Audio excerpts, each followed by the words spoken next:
There was a common misconception that white women were sheltered and delicate. They kept the household clean of all the impurities of the outside world. But that is absolutely not true. Slave traders, travelers, merchants, city officials, and former black slaves all attested to the presence of white women in 19th century slave markets. When slavery was at its peak, women also sold and bought black servants from the comfort of their own homes, many times within local social networks. Because of their widespread influence, white women created a completely different market of enslaved wet nurses.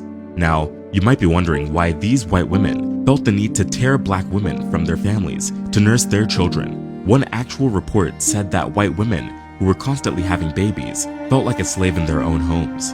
Black women could ease that burden, so it was easier to buy a wet nurse who would take care of such responsibilities. Depending on her financial status, the white woman could hire, borrow, or purchase an enslaved wet nurse. This gave white women the power to pursue social events while someone else took care of their newborn. Some, but not all, white women were incredibly brutal to their enslaved. They were so violent that their husbands had to restrain them. For example, a wealthy white woman often invested in enslaved men and women so that they would be forced to reproduce and give her more slaves. Masters often raped their enslaved servants to make sure they had an ample supply of wet nurses. White women from affluent households also ran brothels, especially the women who had many male and female slaves. By 1860, nearly half of all African slaves in the Americas were in the United States. That was about 4 to 6 million people. Based on reports from the 1860 census, 393,973 white individuals owned 3,950,528 black individuals.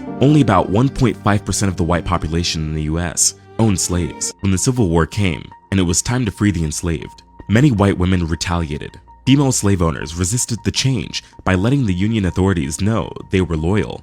There were many cases where female slave owners sought compensation when the American government abolished slavery in the District of Columbia. Others wanted to keep their property by any means necessary. They went as far as to move their enslaved people away from the areas affected by the war, in a practice known as refugeeing. When the Civil War ended, many white women negotiated labor conditions with freed black people. They tried to maintain control over the young African Americans